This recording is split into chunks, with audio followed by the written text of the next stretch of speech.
낭만서점 16회 두 번째 트랙 시작합니다. 안녕하세요. 저는 진행을 맡은 소설 쓰는 정희연입니다. 네, 평론 쓰고 있는 허입니다. 네, 저희 두 번째 트랙에서는 이 즈음에 출간된 소설들 소개해드리고 있습니다. 저는 외국소설 담당이고요. 우리 평론가님은 한국소설 담당이십니다. 저희 지난번 두 번째 트랙에서는 외국소설만 몇 작품 말씀드렸고요. 한국소설은 오늘 한데 모아서 해주신다고 합니다. 예, 한번 쉰 만큼 양질의 작품들을 가지고 왔습니다. 네, 양질의 작품들이 많이 출간이 됐나 봐요. 그럼요. 네. 예, 한국 소설의 저력을 알 수 있는 작품들을 제가 모아서 왔습니다. 네, 9월이죠. 근데 가을은 독서의 계절이라는 캐치프레이즈가 있잖아요. 근데 바꿔서 생각해 보면 얼마나 책을 안 읽으면 하필이면 가을에 책을 많이 읽자고 주장을 할까 싶기도 합니다. 네, 그만큼 가을이 날씨가 너무 좋아서인지 하늘이 높고 맑아서인지 다들 밖으로 뛰어나가시고 책이 안 팔린대요. 그렇죠. 가을이 독서의 계절이라고 하지만 사실 가을은 독서가 아니라 뭘 해도 하기 좋은 날씨입니다. 예, 뭐 제가 이쪽 문학 쪽에 일을 하지 않았다면 저도 그렇게 책을 일부러 찾아 읽지는 않았을 것 같아요. 오히려 밖에 어떤 좋은 경치들을 보면서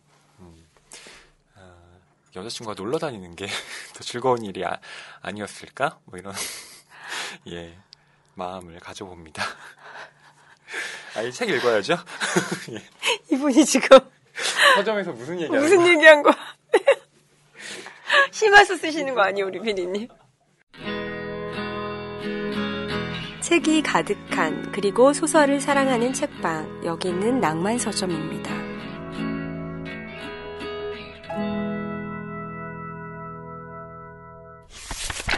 네, 먼저 한국소설, 이 계절에 나온 한국소설들 좀 소개해 주세요. 네, 제가 한국소설의 어떤 저력을 알 수 있는 작품들을 갖고 왔다라고 했는데요. 이 첫 번째 작품을 들으시면 허이가 실언을 한 건 아니구나 라고 아실 수 있을 겁니다. 예, 제가 들고 온 첫 번째 한국 소설은 이혜경 작가님의 저녁이 깊다입니다. 네, 저녁이 깊다 제목이 깊은 울림을 주는 그런 제목입니다. 이혜경 작가님 저 진짜 좋아하거든요. 근데 참 과작이세요. 예. 네. 정말 과작의 작가로 유명하시다는 게 82년에 등단을 하셨습니다. 우리들의 떨켜라는 작품으로 등단을 하셨는데 내신 책이 정말 많지 않아요. 예. 그래서 이 소설집 4권, 산문집 1권, 그리고 장편 1권 이렇게 내셨습니다. 네, 이게 그러니까 두 번째 장편이 되는 셈입니다. 1995년에 길 위의 집이라는 첫 번째 장편을 내셨는데요. 그로부터 무려 20년이 지난 지금 두 번째 장편을 내신 거죠. 네, 저는 이게 문예지에 연재가 됐었거든요. 예, 문학과 사회에 당시에는 사금팔이라는 제목으로 연재가 되었습니다. 그래서 정말로 이혜경 선생님의 장편 기다렸음에도 연재되는 동안 불안한 거예요. 왜요? 너무나 오래 기다려왔기 때문에요. 선생님이 혹시 연재를 그만하시면 어떡하지? 막 이런 팬심으로서의 불안감, 이런 것 때문에 얼른 연재가 완결이 되어서 얼른 이혜경 작가님의 장편을 읽어볼 수 있기를 고대했었습니다. 네, 이 작품이 2009년부터 2010년까지 연재가 되었는데요. 그로부터 다시 4년이 지난 뒤에 이 작품을 내신 걸로 봤을 때 정말 이혜경 작가님께서 얼마나 꼼꼼하고 성격의 어떤 작품을 쓰시는 분이신가를 여러분 아실 수 있을 겁니다. 그러니까요. 이게 정말 2010년이네요. 네. 근데 보통들 그 문예제 연재하고 나면 1년만 있다가 1년 정도 쉬었다가 내도 1년 동안 고쳤냐면서 그렇죠. 네, 그런 소리를 듣는데 무려 4년입니다. 네. 네. 네, 이 소설은요, 1960년대 말에 어떤 지방의 소읍에서 초등학교 6학년 그 동급생으로 만난 기주와 지표라는 아이가 성장해가는 이야기를 담고 있습니다. 그러다 보니 당연히 70, 80, 이 90년대에 어떤 한국 사회의 모습들이 이 안에 아로 새겨져 있고요. 이런 격동의 시기를 이 인물들이 어떻게 살아내는가가 이 소설에 담겨 있습니다. 예. 저는 아직 책을 못 읽어봤어요. 정말 아주 최근에 나왔죠. 네. 저희가 녹음하는 일 기준으로 며칠 전에 나온 걸로 알고 있는데요. 이 담당 편집장이 예. 트위터에 올리셨더라고요. 이 표지 사진을. 근데 이게 표지가 이런 표지예요. 하늘인데 보라와 짙은 보라와 연보라가 섞여 있는 하늘이고요. 이렇게 캘리그라프 저녁이 깊다라고 세로로 쓰여 있습니다. 이걸 보면서 저도 모르게 곱다라는 탄성이 나와서요. 그 오랫동안 이 표지를 들여다봤던 그런 저녁이 생각납니다. 네. 원제가 사근팔인데 그것은 뭐 이 부서지기 쉬운 어떤 것을 상징하기도 하고요. 또 한 가지는 그러면서도 어떤 아름다운 그 편린들이라는 의미를 갖고 있을 텐데 이 저녁이 깊다라는 계명 게재를 하면서 또 어떻게 또 작가님께서 그러한 사금파리로 상징되는 것들을 새롭게 바꾸셨는지 또 그런 것들을 찾아보시는 것도 좋은 독법이지 않을까 싶습니다. 네, 전 사실 정말 이 가을에 가장 기대되는 작품 하나를 꼽으라면 이 작품을 그렇죠. 두근거리면서 읽겠습니다. 저도 네. 기다린 보람이 있습니다. 네. 네, 두 번째 작품은요. 최민석 작가님의 풍의 역사라는 장편입니다. 이 작품은 그 이혜경 선생님의 그 소설과 대조적인 작품이라고 할 수가 있을 텐데 이혜경 작가님이 그 굉장히 깊고 내밀한 문체로 그 강렬한 인상을 주시는 분이라면 최민석 작가님은 이야기꾼으로 유명하죠. 그래서 이 작품의 그 줄거리를 뭐 잠깐 소개해드린다면 이 1930년대에 이풍이라는 이 남자의 이야기가 펼쳐집니다.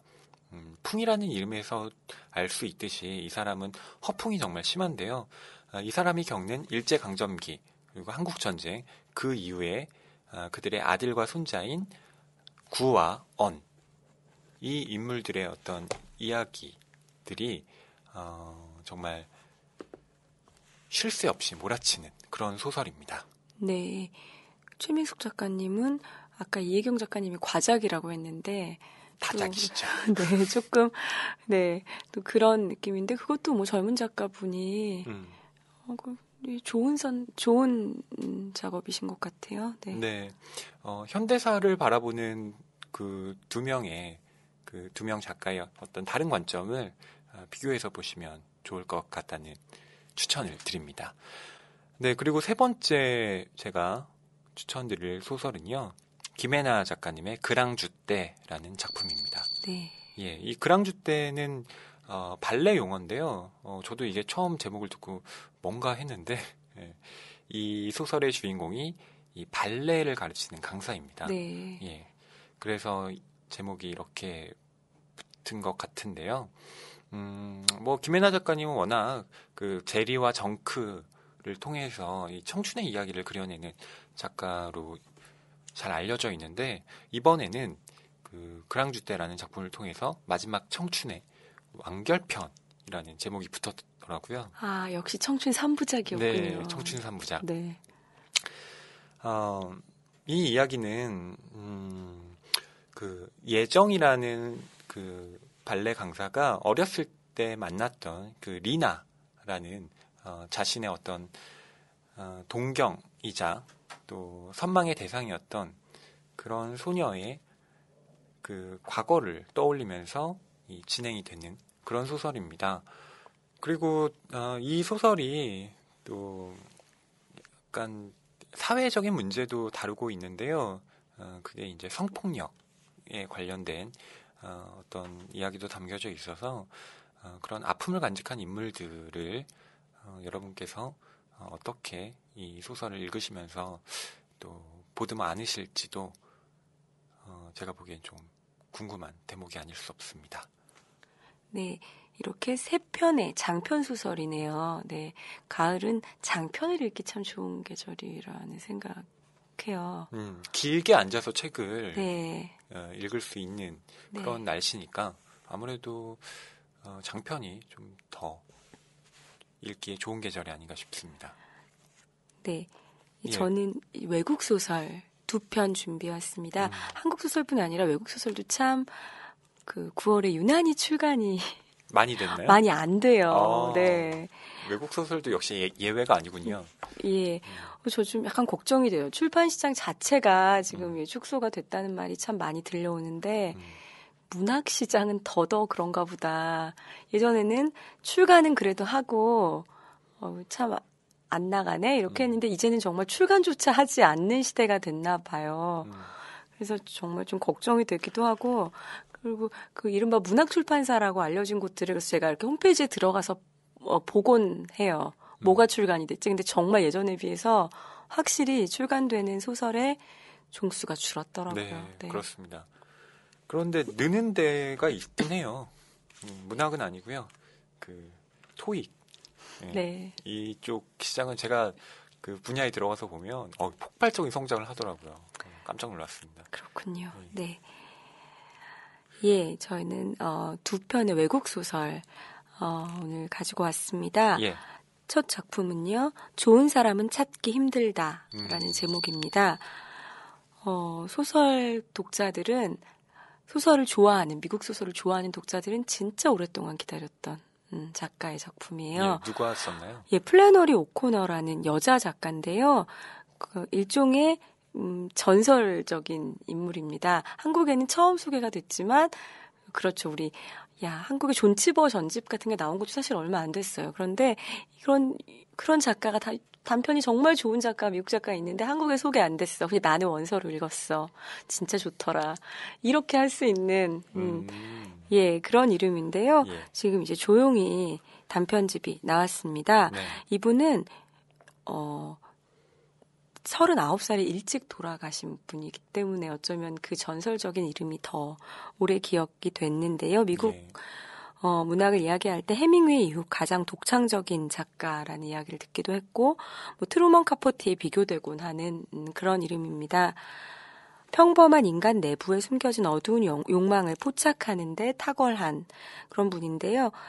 인간의 죄악과 구원을 주로 테마로 다루는데 주로 미 남부에 사는 중산층 이상의 사람들의 또 위선, 위악, 그분들의 그 삶의 껍데기가 벗겨진 곳에 남아있는 예, 그런 어떤 마음, 숨겨진 마음, 욕망 이런 것들을 주로 그리고 계십니다. 굉장히 하드보일드한 문체이기 때문에 또 이런 단편 좋아하는 독자분들 많으시잖아요.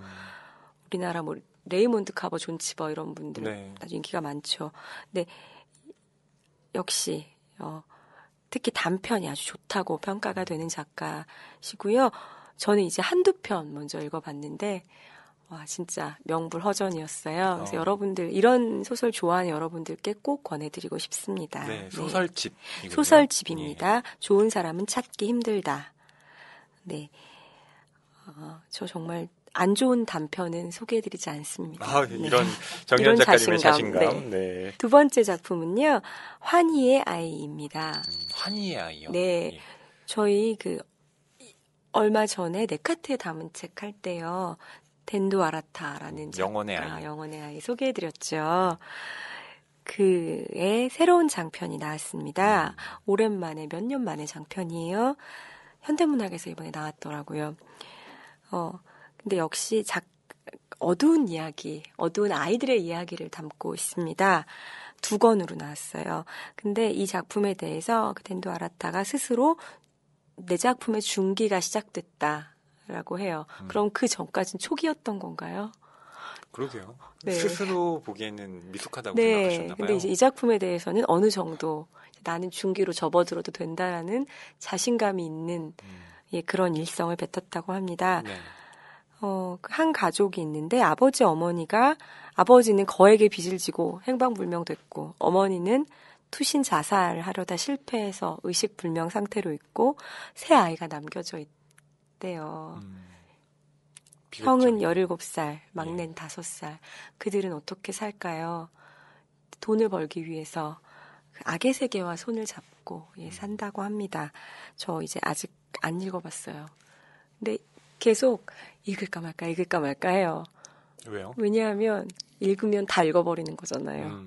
아껴서 읽고 싶은 마음에. 네. 아시죠, 그 마음. 네. 네. 그때 제가 하루키 단편 그렇게 네. 읽는다고 말씀드렸었는데. 근데 두 권이니까 좀 막 되게 안심이 돼요. 아, 두 권이지. 근데 읽기 시작하면 이제 이틀 사흘이면 읽을 텐데 더 힘든 날을 위해 아껴놓겠습니다. 네. 저축해 두시는군요. 네. 이렇게 이제 두 권 소개해 드릴게요. 네. 책이 가득한 그리고 소설을 사랑하는 책방 낭만 서점에 오신 것을 환영합니다.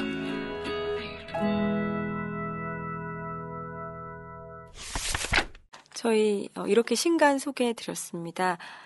신간 소개가 끝나면 그 중에 한 권 골라서 자연스럽게 입북으로 연결이 되곤 했죠. 그래서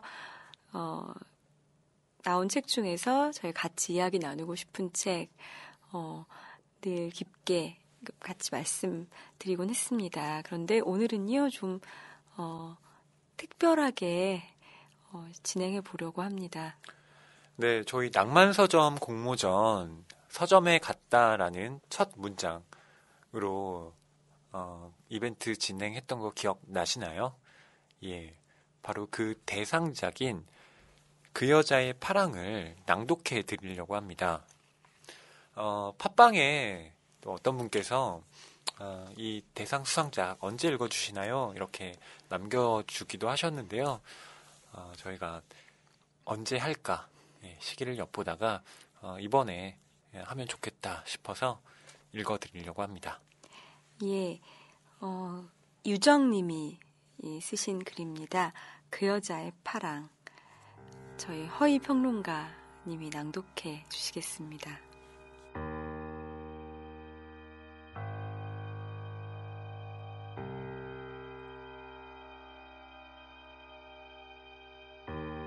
그 여자의 파랑 유정.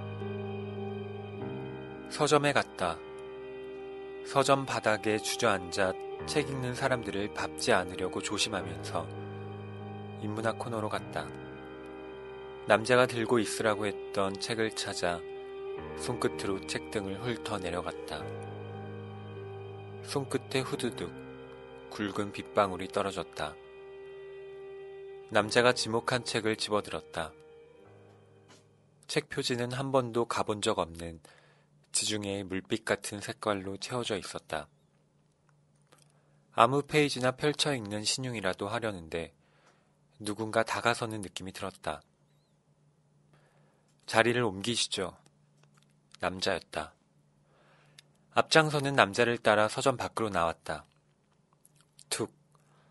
커다란 물방울이 콧잔등 위로 떨어졌다. 올려다보니 곧 비가 쏟아질 것 같았다.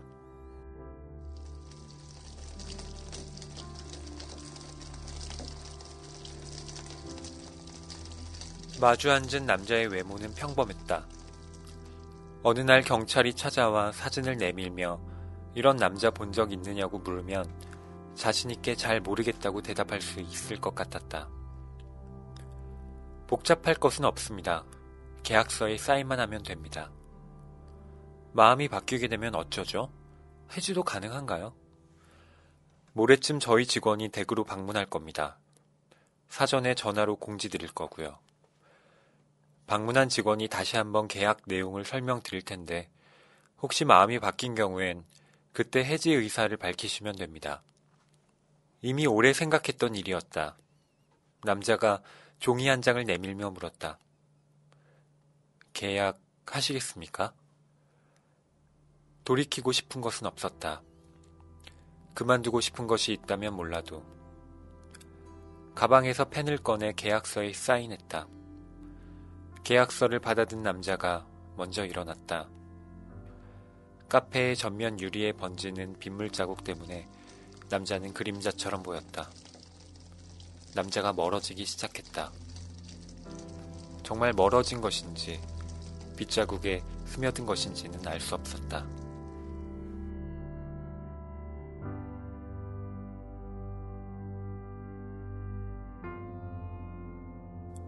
어느 날 갑자기 무거웠다. 수식어를 찾아 붙이기도 귀찮을 만큼 더운 날이었다. 편의점 앞 간이 테이블에 앉아 있었다. 음료수 얼룩과 먼저 앉았던 사람들이 놓아두고 갔을 쓰레기로 지저분한 테이블, 기대기도, 등을 세우기도 불편한 플라스틱 의자, 내뱉은 숨이 파고들 틈도 없게 꽉 막힌 공기, 맥주 광고 포스터에 누렇게 눌어붙은 햇볕까지 뭐 하나 쾌적한 구석이라고는 없었다. 그런데도 거기 앉아 있었다. 목이 말라 사 마시고 테이블에 올려둔 생수병에 맺힌 물방울들이 쉬지 않고 흘러내려 병 주위에 부풀어 오르다 이내 퍼져나가고 있었다. 그 모습을 멍하니 바라보다 무겁다고 혼잣말을 했다. 당연한 것들이 무거웠다. 여름이니까, 더운 것이나 회사원이니까, 출퇴근을 하는 것, 자식이니까 부모를 공경해야 하고, 살아있으니까 밥 먹고 똥오줌을 가리고 예의를 차리고 남의 시선을 적당히 신경 쓰는 그런 것들이 무거웠다. 당연한 것들의 무게를 실감하게 된 것이었다. 미지근한 바람이 불었다. 누군가 쏟았을 음료수에 젖어 눅눅해진 전단지를 플라스틱 테이블에서 떼어내기라도 하려는 듯이. 하필 그때 그가 생각났다.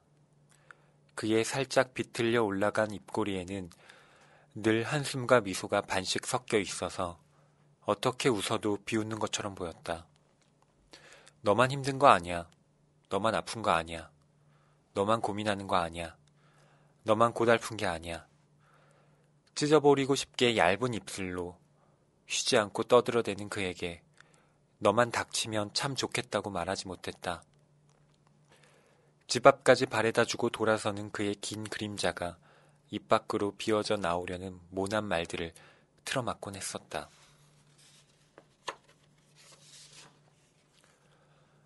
얼굴 없는 사람들만 보는 그는 점점 무거워졌다. 무거워진 그를 놓아버릴 수밖에 없었다. 그는 처막 끝에 아슬아슬하게 매달렸던 물방울이 마침내 툭 떨어지듯 떨어져 나갔다. 계속 이렇게 앉아있다간 집에 갈 수 없겠다는 생각이 들었다. 전단지가 테이블에서 반쯤 떨어졌을 때 의자에서 일어났다. 아스팔트는 새로 도포한 것처럼 끈끈했다. 자꾸 달라붙는 아스팔트와 실랑이하며 집에 돌아오니 현관문에 전단지가 붙어 있었다. 활짝 열린 좁은 문 앞에 사람이 서 있는 것인지 그림자가 드리워진 것인지 알 수 없는 그림이 그려진 전단지였다. 그림 아래에는 또렷하고 단정하게 shadow.com이라고 쓰여 있었다. 초인종이 울렸다. shadow.com의 직원이었다. 직원이 계약 내용을 다시 한번 설명하는 동안에도 마음은 바뀌지 않았다. 직원은 들고 온 가방에서 손바닥만한 빗자루와 쓰레받기, 핀셋과 검은색 유리병을 꺼냈다. 움직이시면 안 됩니다. 조금 불편하시더라도 작업이 끝날 때까지 서 계셔주세요. 직원은 빗자루로 거실 바닥을 꼼꼼히 쓸었다. 쓸어낸 먼지를 내 발밑에 쌓아두었는데 오전에 청소를 했는데도 꽤 많은 먼지와 머리카락이 나와서 놀랐다. 직원은 먼지 속에서 핀셋으로 머리카락을 골라내 작은 봉투에 따로 담고 먼지는 검은색 유리병에 담았다. 이제 다 됐습니다. 정말요? 직원은 빙긋 웃으며 검은색 유리병과 물건들을 가방에 담아 나갔다. 양손을 펼쳐 형광등에 비춰봤다. 거실 바닥에 떨어진 그림자가 조금 희미해진 것 같았다. 정구를 갈 때가 되어 그런 건지 직원이 내 그림자를 가져갔기 때문인지 알 수 없었다. 사고 팔 수 있는 거라고 생각해 본 적 없었고 딱히 신경 써본 적도 없었기 때문에 없어지면 그 순간 뭔가 기묘한 일이 벌어질 거라는 기대가 현실이 되기를 기다렸다. 무슨 일이 일어나기를 기다리면서 아침 먹고 출근하고 점심 먹고 퇴근하고 저녁 먹고 잠을 잤다. 샤워할 때마다 거울과 눈이 마주칠 때마다 꼼꼼하고 신중하게 변화를 살폈다. 아무 일도 일어나지 않았다. 조금 희미해지긴 했지만 그림자도 여전히 따라다니고 있었다. 어딘가 모양이 조금 달라진 것도 같았지만 그림자는 원래 때마다 조금씩 다른 것이었다. 이렇게 아무것도 변한 것이 없으면 안 되는 거였다. 이렇다 할 변화가 일어나야만 했다. 어떤 일이든 일어나기를 기다리는 동안 왼손 검지에 종이에 베인 상처가 생겼고 턱에 뾰루지가 생겼고 가슴이 조금 커졌고 허리가 뻐근해졌고 공연히 신경 쓰이는 일이 늘었고 변비가 생겼고 생리가 시작됐다. 달라졌지만 달라진 것은 아무것도 없었다. 달라지지 않는 이유가 무엇인지 궁금해질 수밖에 없었다. 섀도우닷컴에 접속해 곧장 고객센터로 들어가 따지기 시작했다. 제 그림자가 여전한 이유는 뭡니까? 하루에 한 번씩 같은 질문을 올린 지 열흘 만에 답장이 왔다. 번거로우시겠지만 사무실로 찾아와 달라고 했다. 사무실로 찾아가는 것과 하루에 한 번, 매번 조금씩 다른 항의글을 홈페이지 고객센터에 올리는 것 중에 어떤 게 더 번거로운 일인지 모르겠다는 생각이 들었다. 사무실 문을 여니 미로를 세워놓은 것 같은 벽이 한눈에 들어왔다. 책장 속에 책이 꽂혀 있듯이 미로의 구획마다 각양각색의 고양이가 앉아있거나 자고 있거나 미로 속을 오르내리고 있었다. 당신의 그림자는 저기 앉아있네요. 돌아보니 서점 근처 카페에서 만났던 남자가 서 있었다. 저게 내 그림자라고요? 남자가 가만히 고개를 끄덕이며 말했다. 한때는요.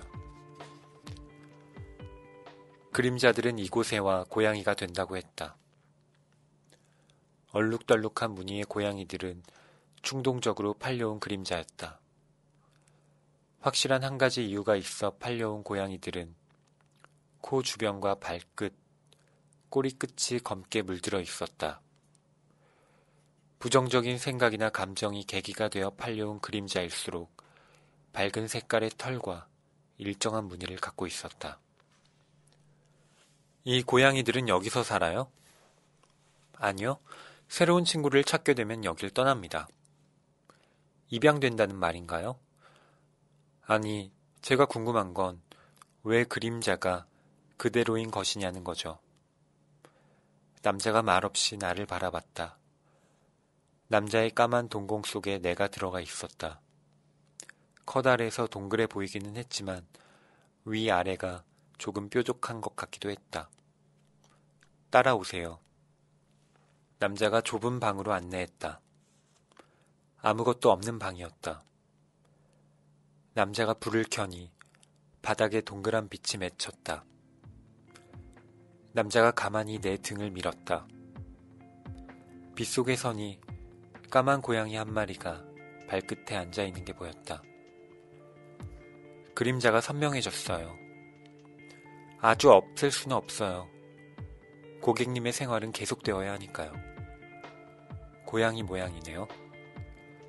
어쨌든 고객님의 그림자입니다. 이제 어떡하면 되죠? 어떻게 해드릴까요? 돌이킬 수 없다고 했잖아요. 그렇습니다. 돌이킬 수 없고 완전히 없앨 수도 없었다. 그렇다면 고양이 모양 그림자를 가지고 사는 것도 나쁘지 않을 것 같았다. 누구에게나 하나쯤 있다는 것은 누구에게나 쓰임새가 있다는 것일 테니까. 아까 그 고양이 제가 키우고 싶어요. 고양이와 함께 돌아왔다. 케이지에서 나온 고양이는 오랜 여행에서 돌아온 것처럼 집안을 한 바퀴 둘러보더니 내 무릎 위에 자리를 잡았다. 고양이의 눈에는 비 그친 뒤 맑게 갠 깊고 푸른 하늘이 담겨 있었다. 파랑, 파랑아, 파랑파랑, 팔랑팔랑. 이름 좋다, 파랑아. 그치? 나와 눈을 맞추던 파랑이 대답처럼 귀를 파닥였다. 파랑을 위해 마련해야 할 것이 한두 가지가 아니었지만 괜히 데려왔다는 생각은 들지 않았다. 인터넷에서 파랑에게 필요한 물건과 필요할 것 같은 물건을 찾은 다음 그 중에서 어떤 것을 사야 좋을지 고민하고 있었다. 그때 무릎 위에 있던 파랑이 한숨을 쉬었다. 마치 인터넷 쇼핑은 복잡하고 머리 아픈 일이라는 듯이. 고양이가 한숨을 쉬기도 할까? 그림자도 고양이 모양인 마당에 고양이가 한숨을 쉰들 이상할 것은 없었다. 파랑과 잘 지낼 수 있겠다는 생각이 들어 기분이 좋아졌다. 하루 종일 그림자처럼 따라다니던 파랑은 침대까지 따라왔다. 독서등을 켜고 어젯밤에 읽던 책을 펼쳐들자 침대로 올라와 베개 옆에 자리를 잡았다. 파랑과 함께 책을 읽었다. 책장을 넘기다 파랑을 보면 녀석은 귀를 까딱이거나 나와 눈을 맞추었다. 파랑과 눈을 맞출 때마다 눈꺼풀이 조금씩 무거워졌다. 독서등의 조도를 낮추고 모로 누웠다. 독서등 불빛에 파랑의 그림자가 방바닥에 드리워지면서 나와 침대의 그림자까지 덮어버렸다. 그리고 바로 눈앞에 파랑이 있었다. 파랑의 푸른 눈동자를 들여다보고 있자니 가본 적 없는 지중해 바다 위를 둥둥 떠다니는 느낌이 들었다. 파랑의 푸른 물결을 타고 잠속에 빠져들면서 작은 고양이 한 마리가 내 마음속에 일게 할 파랑에 대해 생각했다. 좋을 때도 있고 안 좋을 때도 있을 것이었다. 누구나 그렇듯이 누구에게나 그림자가 있는 것처럼.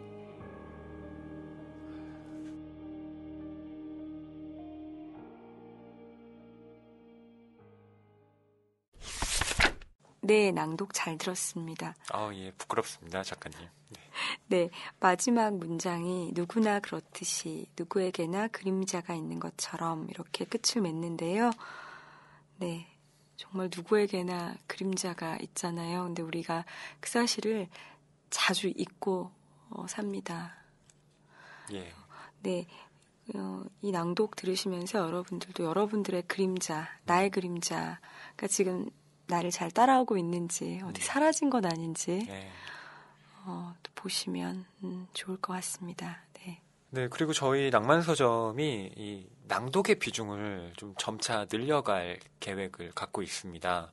아무래도 이 팟캐스트라는 매체가 시간 제한도 없고 또 여러분과 그 어떤 구술의 즐거움이라고 할까요? 입말의 즐거움을 같이 느껴보는 게 좋을 것 같아서 그 여자의 파랑뿐만 아니라 다른 여러 작품들도 읽어드리는 시간을 앞으로 갖도록 하겠습니다.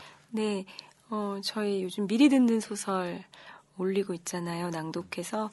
근데 청취자분들이 좋아하시더라고요. 정현 작가님이 낭독하시는 걸 좋아하시는 거죠? 아닙니다. 성경가님 낭독도 나날이. 네. 네, 우리끼리 막 이러네요. 네. 네.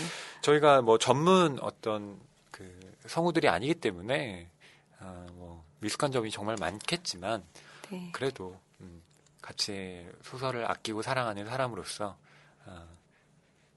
여러분께서 좀 너그러운 마음으로 이해해 주시면 감사하겠습니다. 네, 그리고 또 저희 이 미숙함과 어설픔이 또 저희만 할 수 있는 그런 게 아닐까 싶어요. 저는 솔직히 성우분이나 아나운서분들 정말 훌륭하고 어떻게 하면 저렇게 막 잘할까 싶어요. 되게 존경스러운데 예. 가끔은 또 그런 분들이 너무 딱딱딱 이렇게 읽으시면 목소리가 너무 좋고 발성과 발음이 너무 좋으니까 역설적으로 그 본문 내용에 잘 몰입이 안 되는 경우들도 가끔 있더라고요. 예. 아, 목소리 좋다 이러면서. 근데 저희는 아마추어니까 저희 목소리는 그냥 도구일 뿐. 네. 내용에 집중하실 네. 수 있는 뭐 저희가 일부러 꼭 그런 것 같은데. 네, 아니지만. 참 이런 변명을 네, 구차하네요. 근데 예, 앞으로 같이 읽어가는 그런 낭만 서점 되겠습니다.